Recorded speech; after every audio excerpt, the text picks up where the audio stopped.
What are we going to do today? We're talking about alternative assets and why do the wealthiest invest up to 50% of their portfolio in them. A real crash course quickly. I love being around the wealthiest people, and I believe that you can only grow. I believe I'm a wealth hacker. That's why I'm wearing the t-shirt, and I invite you to be part of our wealth hackers, because the whole idea of hacking your way to something is the simpler, safer, quicker way of getting there. And that's why, for me, I try and hang around people that are far more successful than me, because I can only go up. I'm not giving you financial advice. I'm just sharing with you what I've learned over the last 25 years. I did my first property project when I was 13, my first development in South Africa when I was 22, my first London property when I was 24. I've helped thousands of people invest in residential properties in South Africa, hundreds in the UK, hundreds in Australia, hundreds in America, and since 2014, been helping people invest in commercial real estate to over a value of $1.2 billion around the world. With that saying, that's the experience I bring to the table. What are alternative assets? Well, quick Google search. Pretty simple to find information on Google, but what we all got is we've got far too much information out there. What most of us need is direction. And so in this TED Talk, our Lunch and Learn are always one topic, one TED Talk. If you want to, post in the chat below, or if you're watching the recording, post it, engage with us, and we will try and bring you the topic that you want to talk about. So chuck it in the chat box. Let us know what you would like to know. An alternative asset is a financial asset that does not fall into one of the conventional investment categories. Let's look at that a little bit further. Conventional categories include stocks, as in the stock market, bonds, and cash. So basically, as Rian van der Pfeiffer, our Chief Investment Officer, would call these long only. That's a very fancy bloody term, but most of us invest in pension funds, retirements, the stock market, okay, or we have cash. Like, that's pretty much everyone, okay? Alternative investments can include private equity, and by the way, we maybe try and buy a house. Alternative investments can include private equity, venture capital, hedge funds, managed futures, arts and antiques, commodities, derivatives. Real estate or property is often classified in alternative assets. Okay, and if you want to go read more about it, you can literally go to Investopedia. Here's the link, and I will share with you the link. Sorry, you can see I was all prepared and then couldn't get in. But here's the link. You can go and read all about it. I've just taken out the key parts to it, because that's the whole point with a TED Talk, is to get you the information quick and easily. So some of the key takeaways. An alternative investment is a financial asset that does not fit into the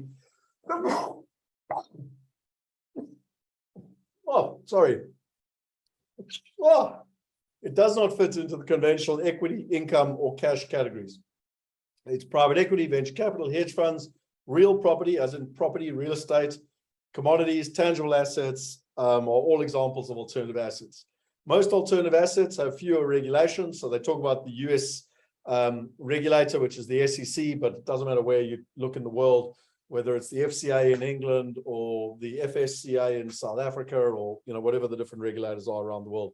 While traditionally aimed at institutional or accredited investors, so institutional investors are obviously big, pension funds, etc. And accredited investors are where the government and the regulator decide that you're an investor, you've got enough money, you understand money, and so you can participate in these investments. Now, watch the space, because why are they allowed to invest in better performing assets than you and I? Good question that you should be asking yourself. Alternative investments have become feasible to retail investors via more funds. Now, what does funds mean? It means layer upon layer of fees. Okay, so just be aware. We talk about value chain. Strategy of alternative investments. Alternative investments typically have a low correlation. Again, financial lingo. What does that mean? They don't track. They're not the same. So if the stock market goes down, it doesn't mean property goes down. Like correlations where they tied together. So if the New York Stock Exchange goes down, there's a very good chance the London Stock Exchange will go down, the Sydney Stock Exchange will go down, and so will the Shanghai Stock Exchange. There's a lot of correlation between the stock markets. Alternative assets tend to be counter-cyclical, so they move opposite to stock and bond markets. This makes them a suitable tool for portfolio diversification. It's really important to be able to diversify. And that's why people look at hard assets such as gold, oil, and property. They provide an effective hedge against inflation. Now, that's really quite important when, around the world, we've got a massive inflation challenge at the moment. It doesn't matter where you search, UK inflation is up, US inflation is up, European inflation is up, Australian inflation is up. It doesn't matter where you look. What do you actually do about it? Well, what you do is you find an asset that goes against the trends. So the stock market is going down. You find an asset that's going against those trends. You look at diversification. You look at an asset that has an inflation hedge. That means it doesn't, it works well in a high inflationary environment. And you look for an asset that's got high rewards. The cons, they're difficult to value. If you take a commercial building, it's quite hard to value. Okay, it's illiquid. If you've invested in that, you can't get your money in and out like you can in the stock market. By the way, it's very important to understand that's one of the reasons why wealthy people and funds, institutional funds, invest, because it is illiquid and it means it's not tied to sentiment going up and down. So it allows much more protection of capital, fewer regulatory requirements, and then it is perceived to be higher risk. Let's see what the data shows us though. Because of this, many large institutional funds, such as pension funds and private endowments, allocate a small proportion of their portfolios, typically less than 10%, to alternative investments. Okay, so the question I've got for you, if they're doing 10%, how much are you doing? What's more important is that they're starting to increase that. So, 10% is actually going closer to 30%. Now, what do they consider as the different alternative investments? You've got private equity, you've got private debt, you've got hedge funds, you've got real estate, property, you've got infrastructure, you've got natural resources. And there's a massive drive towards it. So you can see the reasons they invest in. The first one, and the most important one, is diversification. Risk-adjusted returns. Just by the way, we've got an entire webinar just on diversification, a masterclass just on diversification. If the wealthiest people in the world and the biggest pension funds in the world are focusing on this, shouldn't you? High absolute returns, lower correlation with other asset classes like the stock market, an inflation hedge, reliable income stream, and reduced portfolio volatility. Now, just by the way, whether you're a small investor, a retail investor, a high net worth investor, or even an institutional fund, would you not want diversification, high risk adjusted returns, high absolute returns, low correlation with the stock market, an inflation hedge, a reliable income stream, and reduce your volatility? Well, because of those reasons, there's a huge amount of capital going into alternative assets. In fact, in the last 10 years, it's literally gone from 3.1 trillion to 10.2 trillion. In the last 12 months, 1.1 trillion has gone into alternative assets during COVID. It's forecasted to be 14 trillion by 2023. And what's really interesting is that the ultra high net worth, that's people that have a portfolio of $30 million plus, have more than 50% of their portfolios in alternative assets. So you and I, if we don't have 50%, I always say the fastest way to be successful is to copy successful people. I learned that from Tony Robbins. But what about if you want to be wealthy, why not copy wealthy people, or even better, partner with wealthy people? Well, if 50% of their portfolio is in alternative assets, how much of your portfolio is in alternative assets? 80% of private investors planning or maintaining or increasing their allocation. So 87%. So people are increasing. What does that mean for alternative assets? Well, you can see here in terms of the overall growth of the market and where they expect it to go over the next 5 to 10 years. Now, one of the things that we teach is that you should always be looking at the fundamentals, and you should always be looking at long-term trends. If you believe these long-term trends and these fundamentals make sense, then should you be considering it yourself? Well, the question is, how do you get involved? So again, a fact, some alternative investments are only available to accredited investors. So in America, an accredited investor, and by the way, every country has accredited investors, including South Africa, England, America, Australia, it doesn't matter where they are. They just have different thresholds. But let's take a look at it. You need a net worth of over $1 million and you need an annual income of over $200,000. Or you can go into a fund. And again, just remember that a fund invests, they have a whole bunch of clever actuaries and CAs and MBAs and a huge amount of fees. And what do you think happens to the return? You have a nice return here and it gets diluted until you invest here. A good example is one of the assets we've got, an alternative asset we've got on our platform is a structured note. We're paying people where they're investing directly at the institutional level between 12 and 15%. When you and I invest, we get a 6 to 7% return when we go through these traditional structures. What's the difference? It's just middlemen. It's no difference to Uber, where it just cut out the middlemen. Cut out the middlemen, cut the costs. So with that in mind, we're in a global alternative asset bull run. There's a huge move towards the space because of the stock market and the long-only space, bonds, etc., just not performing and effectively going down. There's return diversification. I've already told you it's against the stock market, which is a good thing. It provides better income based on risk or better returns based on risk. And ultimately, if you look at the research on the right-hand side here, this was done by the regulator in America, and it took into account private equity. And if it looks, it's really interesting. So the stock market, the S&P 500, got an average return of about 8%, whereas private equity got an average return of about 12%. So a higher return. And yet from a risk perspective, the stock market was more risky than private equity. And the question I ask is, well, then why is everyone not investing in private equity versus the stock market?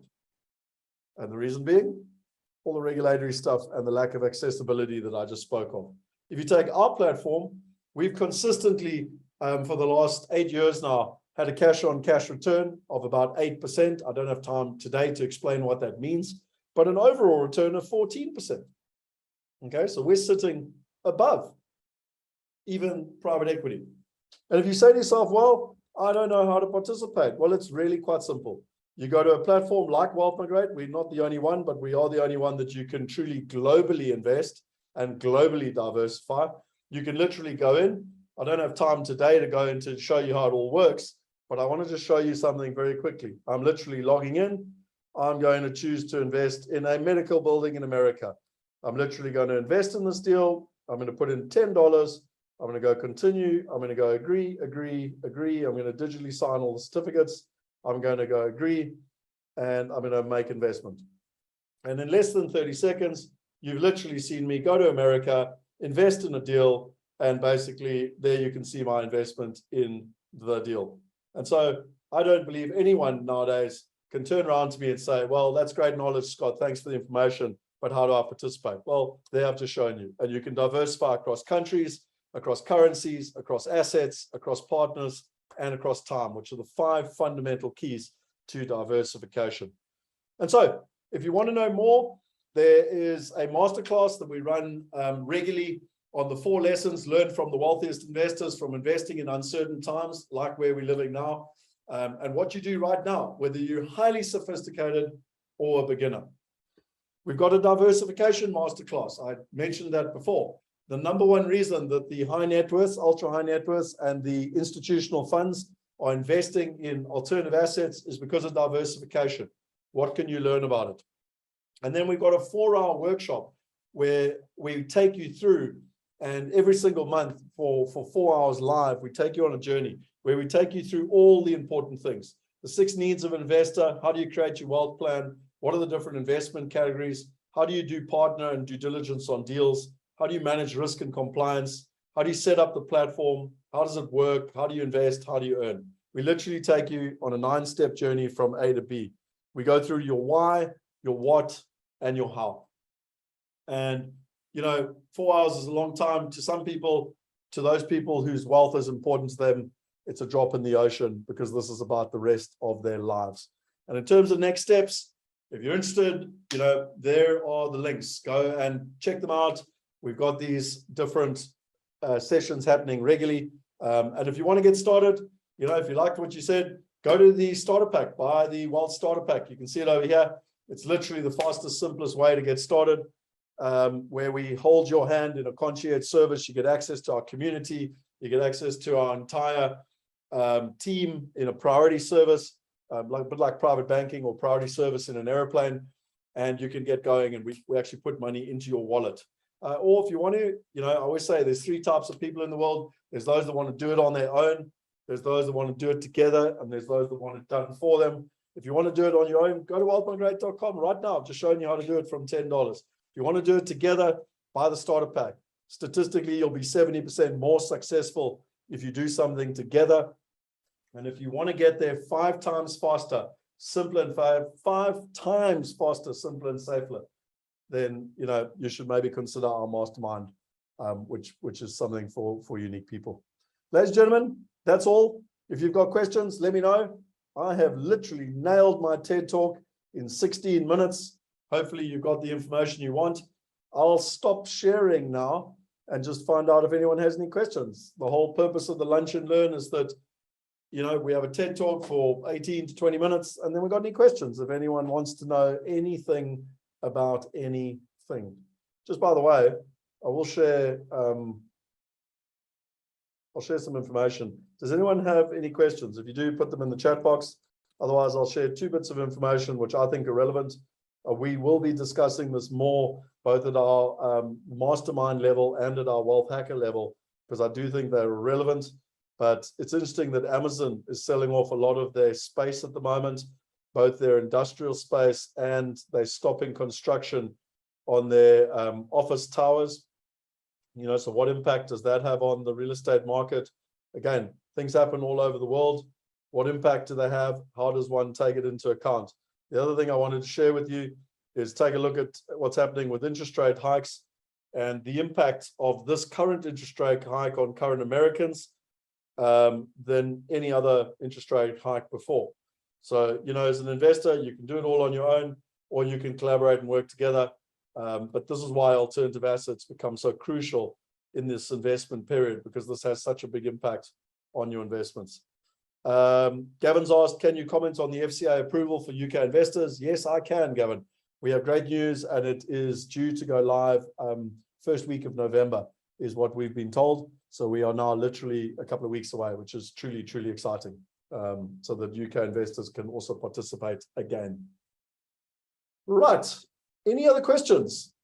It is a lunch and learn. It is quick, and hopefully we have shared the information. What we would love you to do as well is, if you've got any topics that you want us to bring, we aim, every Wednesday to bring out a lunch and learn on one topic where people can go. And if you're part of the Wealth Hackers, they all get put into a library. You've got access to them. We break them down between beginner, intermediate, and advanced, and in terms of the different investment levels. And if you're not part of our Wealth Hacker community, you can find them on YouTube or social media, etc. Okay, I'm going to give it 1 more minute if anyone's got any further questions. Otherwise, I think it's time for me to go get some lunch. Awesome. Ladies and gentlemen, I look forward to seeing you in some of our more advanced masterclasses or workshops. And most importantly, hopefully today you've learned why the wealthiest investors in the world, both high net worth individuals, ultra high net worth individuals, and the institutional funds, are investing in alternative assets. I've shown you why you weren't able to participate before, but now you can. It's your choice if you want to get successful and get wealthy. But one of the easiest ways to do it is to copy what wealthy people are already doing. Have an awesome day. Cheers.